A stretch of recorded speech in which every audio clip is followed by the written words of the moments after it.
अच्छा, एक लॉ होता है अब इस चैप्टर में जिसे हम कहते हैं लॉ ऑफ मास एक्शन। ये लॉ क्या कहता है कि किसी भी केमिकल रिएक्शन का जो रेट होता है, ठीक है, वो रेट किसके बराबर होता है, product of the molar concentration, या जिसे कह सकते हैं एक्टिव मासेस। मतलब वो मास जो कि एक्टिवली पार्ट ले रहे हैं किसी भी रिएक्शन में, तो वो किसके बराबर होता है, product of the reactant, active mass of the reactant के। फॉर एग्जांपल अगर मैं बात करती हूँ फॉरवर्ड रिएक्शन की, ठीक है, रेट ऑफ फॉरवर्ड रिएक्शन की अगर मैं बात करती हूँ, रेट ऑफ फॉरवर्ड रिएक्शन, तो वो किसके बराबर होना चाहिए, ये m मोल्स ऑफ ए एक ही रिएक्टेंट है और एक रिएक्टेंट है b, और n और m क्या शो कर रहे हैं, इनके मोल्स शो कर रहे हैं। तो ये किसके बराबर है, ये बराबर होता है, ठीक है, ये बराबर होता है active mass of reactant a और active mass of reactant b के प्रोडक्ट के, और इनके जो मोल्स होते हैं वो कहाँ चले जाते हैं, इनके पावर में चले जाते हैं। क्या मतलब, जो रेट ऑफ फॉरवर्ड रिएक्शन होगा ये, ठीक है, ये जो फॉरवर्ड रिएक्शन होगा तो वो किसके बराबर होगा, इन दोनों की कंसंट्रेशन के प्रोडक्ट के साथ होगा, और इनके जो मोल्स होते हैं वो हमेशा पावर में चले जाते हैं। This is for the forward reaction. और अगर मैं इस तरह बात करूँ बैकवर्ड रिएक्शन की, तो बैकवर्ड रिएक्शन के लिए रिएक्टेंट क्या हो जाएंगे, ये हो जाएंगे, प्रोडक्ट से रिएक्टेंट बन रहे होते हैं।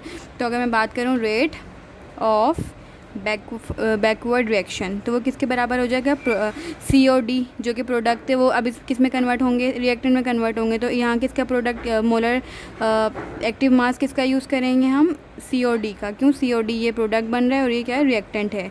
तो बैकवर्ड रिएक्शन में क्या होगा, प्रोडक्ट से रिएक्टेंट में जाएगा ना, तो हम इसको यूज़ करेंगे, ठीक है। यहाँ पे एक्टिव मास लिया हमने COD का जो कि प्रोडक्ट है, और ठीक है, और इनकी जो मोल्स थे, जो x और y मोल्स थे, वो कहाँ चले गए, ये पावर में चले गए, ठीक है। ये एक लॉ था, इसका क्या नाम था, लॉ ऑफ मास एक्शन, जो कि क्या डिफ़ाइन करता है किसी भी रिएक्शन का, चाहे वो बैकवर्ड रिएक्शन हो या चाहे वो फॉरवर्ड रिएक्शन हो, किसी भी रिएक्शन का क्या बताता है, उसका रेट बताता है। उसका रेट किसके बराबर होगा, रिएक्टेंट के एक्टिव मास इसके बराबर होगा। और इन दिस केस जो उनके मोल्स होते हैं वो किस में चले जाते हैं, वो चले जाते हैं इनके पावर में, ठीक है। हमने ये बात क्या की कि rate of forward reaction directly proportional होता है प्रोडक्ट मासेस के, ठीक है। अच्छा, अब जब भी हम प्रोपोर्शनल का साइन हटाते हैं ना कोई कांस्टेंट आता है। तो अगर हम बात करते हैं रेट ऑफ फॉरवर्ड रिएक्शन की, तो अगर हम इसमें प्रोडक्ट का इसका प्रोपोर्शनल का साइन हटाएंगे तो आएगा KF, ये एक प्रोपोर्शनल है फॉरवर्ड रिएक्शन का, और ये आगे सेम आ गया, ठीक है। और अगर हम बात करते हैं रेट ऑफ बैकवर्ड रिएक्शन, इसका अगर हम प्रोपोर्शन हटाते हैं तो आ जाएगा KB, CX DY, सही है।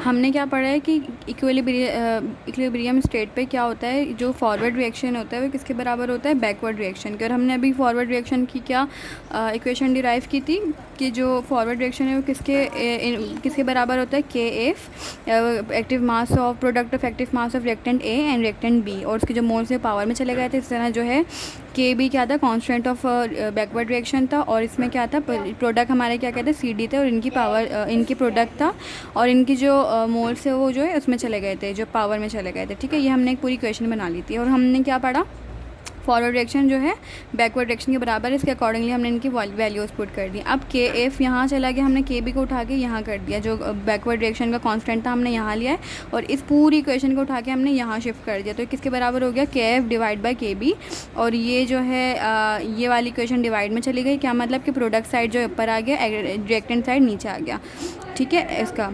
और KF डिवाइड बाई KB मतलब जो है constant of forward reaction divide by constant of backward reaction किसके बराबर होता है, KC के बराबर होता है। KC क्या होता है, KC होता है इक्विलिब्रियम कांस्टेंट। इक्विलिब्रियम कांस्टेंट असल जो चीज़ है वो ये है, आपको जो है ना कैलकुलेट करने के लिए दी जाएगा इक्विलिब्रियम कांस्टेंट, और आपने किस तरह से कैलकुलेट करना होगा कि जो प्रोडक्ट साइड होगा ना उसके आपने मोल्स जो है ऊपर रखने होंगे डिवीजन में, सॉरी प्रोडक्ट उनके प्रोडक्ट जो है आपने ऊपर रखने होंगे, और नीचे क्या रखना होगा, डिनोमिनेटर में आपने रखना होंगे रिएक्टेंट के प्रोडक्ट एक्टिव मास की जो कंसंट्रेशन होगी वो रखनी होगी, जो उनके मोल्स होंगे वो कहाँ जाएंगे, पावर में जाएंगे। और इस तरह से क्या आप कैलकुलेट करेंगे, इक्विलिब्रियम कांस्टेंट कैलकुलेट करेंगे।